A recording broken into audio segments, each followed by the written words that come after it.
Kanjeng Rama Drakala Dewa. Kados pundi Rama patih julung sekedhi dereng diwugi mriki. Napa kasil napa boten? Lampahipun patih julung sekedhi upaya dodot limar kinanti kangge usadaning negara Rama Hanuman Drakala Dewa. Yang sukma sultaning surgono langgeng ngeten nggih. Kula aturi sing sabar sing saleh. Awit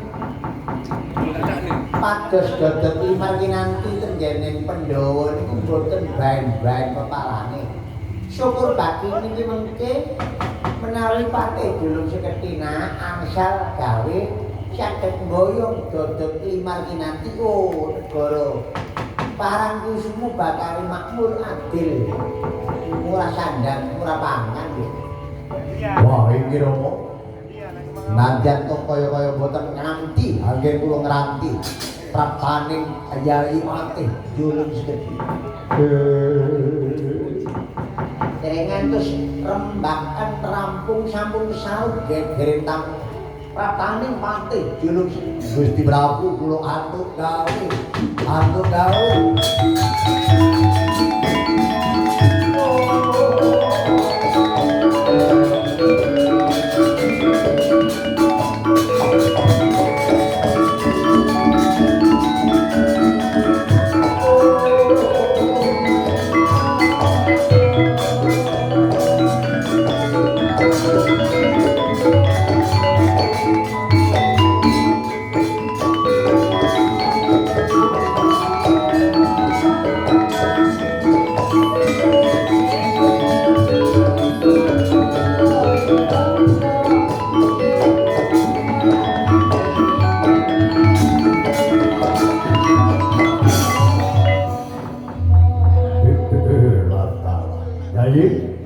Yai Patih julung sekedhi Yai. Apa mangke karya lagu di Gusti? Digantuk pangestuning Gusti kula Prabu Parang Gubarjo. Lampahipun ingkang rayabdi Patih julung sekedhi pinanggiya karya. Saged kasempatan kalempan boyong dodot limar kinanti. Wah. Hatur nuwun Yai. Rama Panembahan Drakala Dewa Rama. Menika sampun kantuk wujuding dodot limar kinanti. Amit sewu nggih. Napa leres niki dodot limar kinanti? Wah. Patih, apa bener iki dodot limar kinanti? Nuwun kasinggihan dawuh dalem iki. Aturipun ingkang maringaken menika Sri Nalendra Bathara Kresna. Dodot limar kinanti menika mboten barang biasa ingkang saged damel dolanan. Nanging barang menika piranti ingkang sanget dipun hormati, piranti ingkang sampun kedadi ajaib. Welingipun Sri Nalendra Bathara Kresna buka wadahi dodot limar kinanti menika kedah nyembah kaping 3. Tur boten pareng buka wonten jroning kedhaton. Kedah dipun buka wonten alun-alun Parang Kusuma ngaten kuwi. Wah. Yo. Yen pancen kaya mangkono Rama. Sampun pikantuk wujuding dodot limar kinanti. Wah, negara Parang Kusuma bakal makmur, adil makmur, murah sandang, murah pangan, kira beno marang Syukur sakit Rama. Monggo Rama, tindak dateng. Alun-alun parang kusuma kula bukake dodot limarginampi wonten alun-alun.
Sarene sampun pinanggung wujuding dodot limarginampi ingkang minadhan Bokor Kencana dipun rangkepi mori ingkang kaping 3 pamrih Sri Nalendra Bathara Kresna yen bukan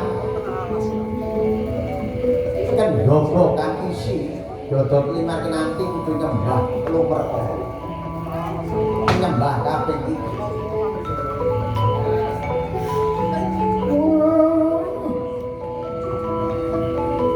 cerita yang meriku mori buka diseret dari siji Esiono dibuka aneh morine siji kastur seret ngiso aneh morine buka telur barang dibuka ping telune wis padhang kaya katon ana ing jero cerita yang Rusia, toto Anoman Prabancana ingkang wonten sabeting Krendhaka. Sareng mangertosi mori dipun siset dipun seret. Katun kalih ler. Ageng. Sareng kawontenane mungkusen Krendhaka ingkang ngangge kain mori kala wau dipun lolot malih kantun tunggal ngalega katon yen ana sakjroning bokor ana dumatine pedes ana dumatine bangsa tapi arep dikerakup Sang Prabu dos parang Baca Anoman jejeg Krendhaka pecah Anoman bali menyang negara Ngamarta.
dibujuk marang wong negara Ngamarta, dibujuk wong negara Ngamarta oleh mumplok.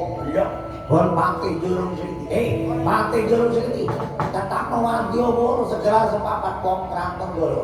Marangku semua tak pandegani, Pak Parang Barjo lan Kanjeng Rama. Begawan Drakara negara Ngamarta sae abang cedel ubah tak gawe karang abang.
Jaman ngalengka dirajana berdesak jaran tenci kon iki sapa kon iki yen kowe ngerti aku Hanuman Anggewati ora bencana ya Anjila Kencana jaman apa cek ana Anjila Kencana mesine ya wis mekane mati jaman dulu ngalengka dana awrat dana ngaloga bener awakmu ki ana ora sisih sundang dina Sabtu. Ana apa sawijining pendhita teko kene. Ngene, Anoman aja kaget atimu. Aku nyulo srendeng. Wong Pandhawa diampili dodot limar kinanti kok ora diwenehno. Malah Gustiku Prabu Paranggobarjo arep dibujuk iku karepe kaya ngono. Bila dialah pancen ana negara Ngamarta ora pancen ora ana wujuding dodot limar kinanti ora ana. Lokal menawa Pandhawa ora duweni dodot limar kinanti mongko Pandhawa duwe kaki satu kedyan linuwe kang kaya mengkono. Wah, iku tembung jare. Anoman aja sliramu mbeteki wong kang lumut ayo. Ora gelem sumimpang kene tak bloncot. Botolku tak cukil melengmu. Tak titiki untumu kon nak adalah Begawan Drakala Dewa Langguk Jabriya setata makir papaken Anoman Handaya tak keraya raimu dampleh-dampleh.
Ayo kendane ngati pematyu.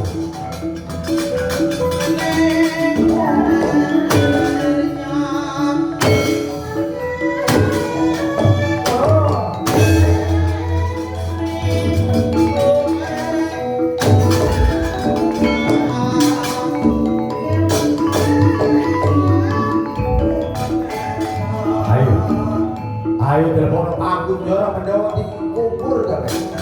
Kunjara jero lemah.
Bumi kanggo landhesing napakno kaki angkasa minangka kanggo payung.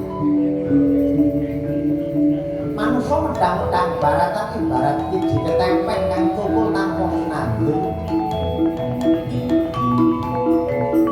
Lah ibaratake ayam bebek kang ngemuli bidang-bidangan kang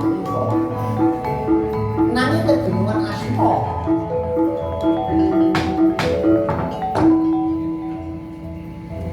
Kadungan asma Raden Bambang Rasatali Melati Kadangiro Sinorwedi jagat wis tak ubengi tepung gelang liter ora ana kidul tunggang kaki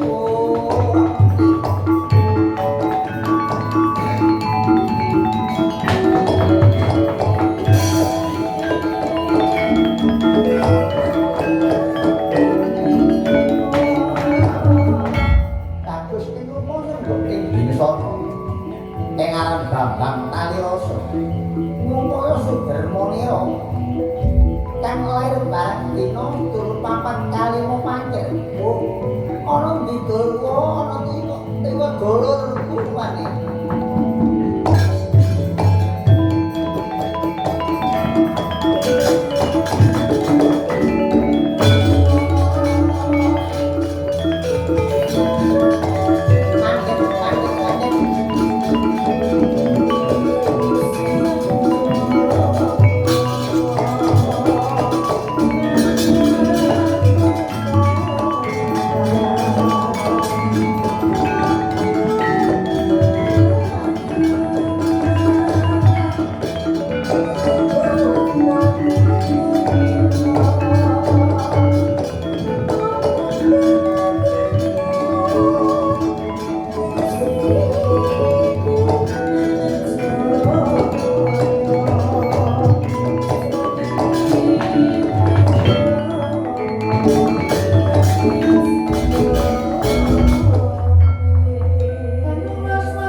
bengok aku sapa kadoan mau sapa? Sing bengok aku sapa kadoan mau sapa? Bisa. Ana papan kene iki ora ana wong liya ing antarane aku karo sampean. Dadi yen sing bengok mau ya ora ana liya ya mesti sampean. Oh ngono. Ya. Ibaratnya durung tau wano, durung tau mudeng, durung tau weruh, durung tau ngerti. Riko iki sapa, Kakak? Iya. Yen durung ngerti aku Bambang tali rasa atmaku. Loh. Bambang tali rasa. Kok iso mbari jenengku? Ketemu pirang perkara. Kok jare aku ngembari jenengmu sejatine sapa? Triko yen durung ngerti aku. Aku Bambang rasa tali. Aku tali rasa. Yen kaya ngono ana sing gambuh ning antare asma iki. Lah aku melu takon. Sing rika golek iku sapa Kakang Tali Rasa? Oh ngene. Nggih. Tak golek iku dulurku wis suwe banget wiwit jaman Brahmana Brahmani tumurune Manumana Yasa Manumurti Manumadewa Setupa Sekutrem nurono Sakri Sakri nurono Palasara Palasara nurono Abiyasa Abiyasa nurono Mandu sakmono dawane aku gur petuk adhiku kang tumurun menyang nggone Marcamada. Anu dhisik ya Kakak. Dulur iku sapa sejatine? Dulurku iku kena diarani pusaka kang isa kandha pepundhening tanah Pulo Jawa. Aran Ki Badranaya Semar ya Ismaya Jati ya kang aran Bambang Saronsari. Oke semua iki. Nah nek aku gak goleki dulurku dhewe. Lah dulurku sapa? Dulurku tuwa, sak temene dulurku telu. Siji sayang pukul, loro sayang kumpul, telu sayang sombo. Utawa ngarane sayang Suca Tenggara, sayang Ismaya Jati, Bathara Sombo iki dulur. Lah wis suwe banget aku ora ketemu karo kakangku Suca Tenggara kok yo ana ndi papan dulur iki. Ngene Dek. Sampai aja semon-semon ngomong yo sing bloko suta blakotan tanpa tebing aling-aling ngomong sanyatane kok ate seman-semon iki jatine kok sapa. Aku ora ngarani Rika sapa. Tapi umpama Rika dijewek wong aku krasa lara, Rika dirasani wong sing mangkel aku ngono iku kandhane atiku. Iya. Kandhangmu ngono. Iya, kandhangku kaya.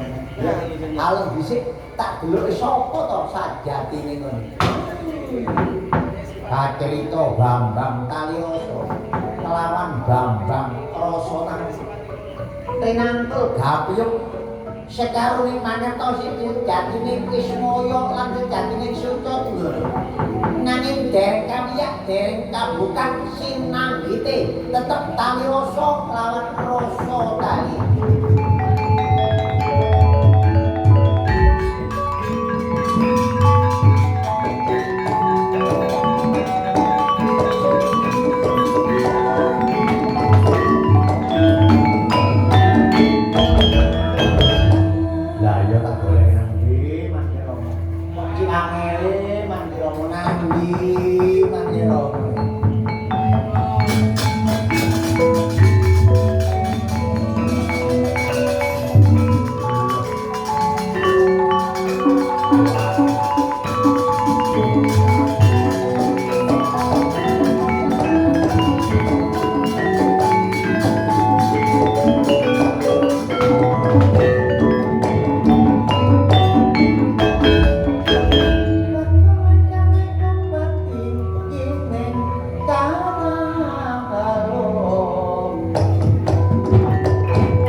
kon sapa? Niku reang jomblo.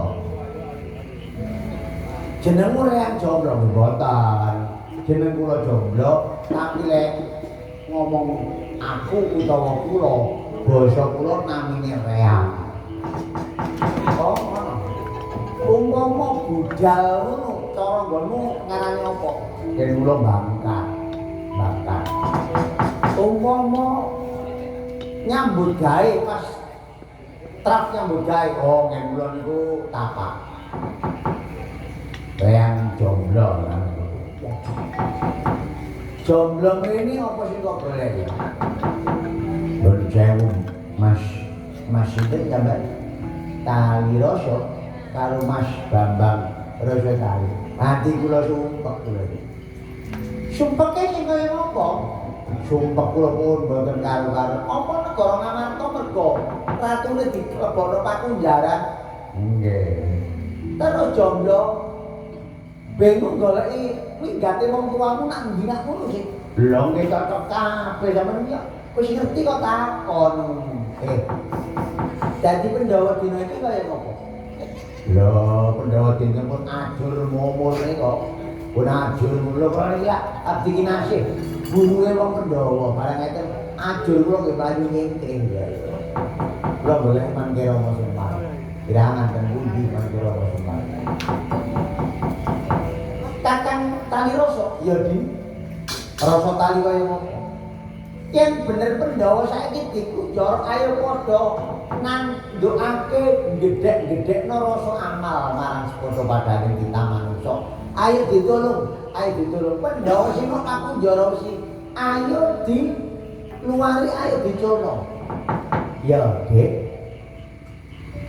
Rasa tali yen wis ngono, sapa ratu sing laknat laku cidra ayo diberantas dina sama tukangga kata nyatakaken pinten sejatose waduh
Adi rasa tali, lah iki tibake kunjarane kaya ngene rapete.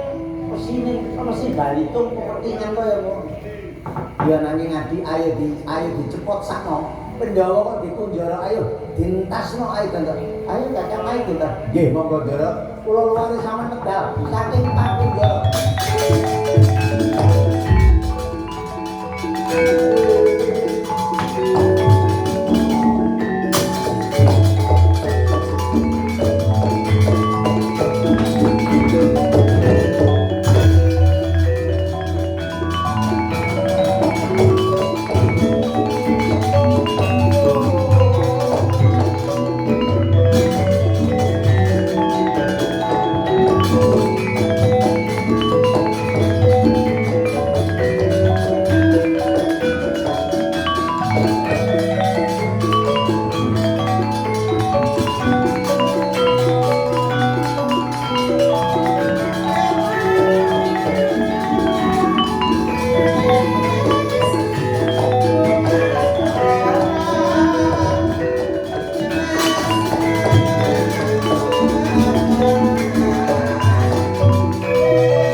Jarang.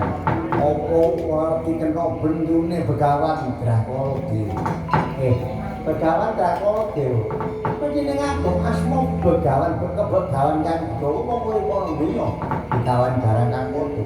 Kok jek gelem laku seteng, gelem laku serep pendhita cak opo bela dalah sapa lho aku. Bambang Kalirasa sing wis ora arep pakun jalane Bambang Kalirasa. Aja mlayu saka kene tak jur neraka kuwaran.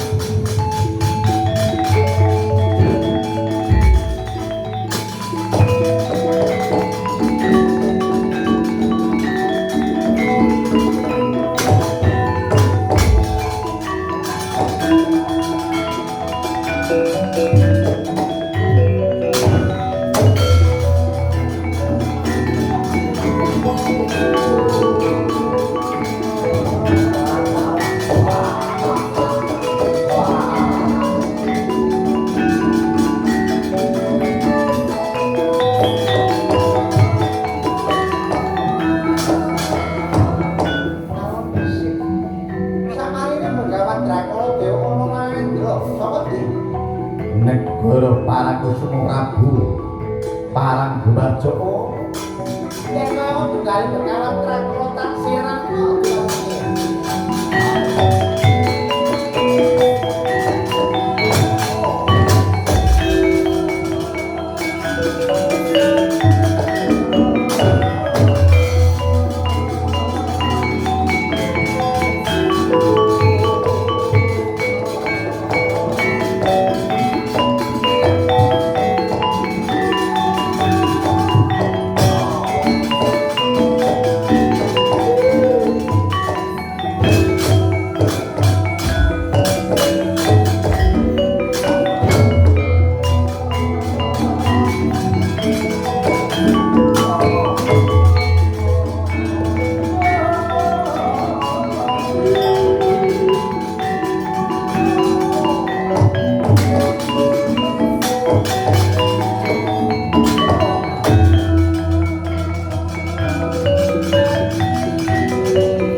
ngocolaken brojone rotan sisik ngocolaken balangaken brojo gaman tan sisik pembalange iki jangga nira podo capan toko nira dalan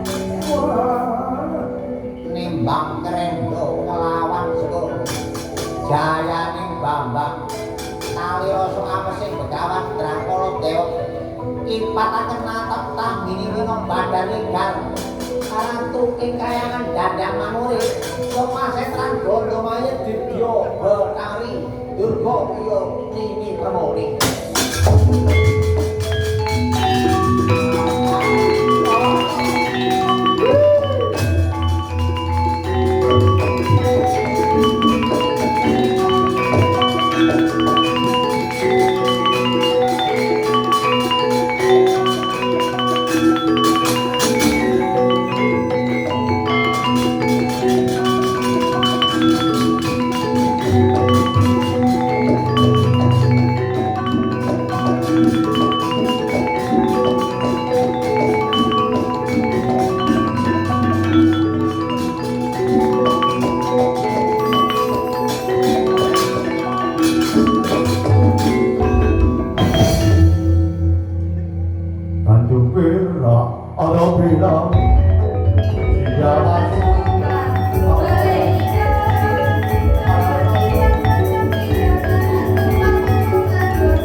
ambune kaya mangkero mo Pak iki man ya apa wis iki nang buya wadah lha iki sapa yang ambune kok iki mambu terasek iki nah sing biasa senengane sambel terasek karo pete jengkol gak ono iya lek gak Pak wo dogok wah witawa tangiwa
kowe tak jaluki nomor karepku.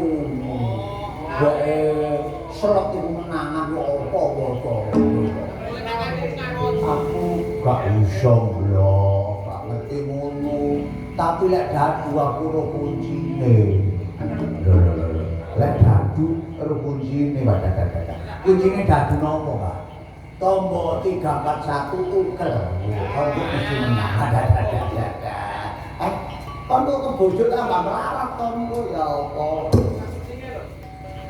Kakang Soco Tenggoro. Iya Semar, padha waras Semar. Ayo, kok caramu cak ngumpul kabeh, lah kakmu togok iki ayo padha bujana Andrawina.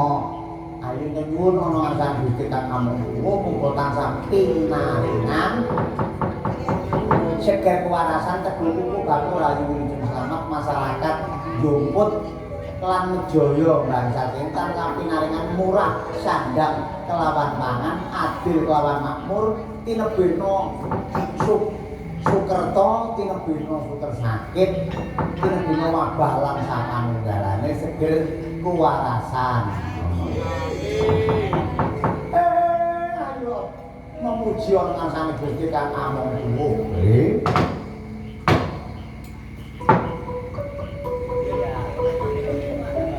sabun karo ngomongane kula lare carita ing purwo ingkang tinata kanthi tatanan tontonan uga tuntunan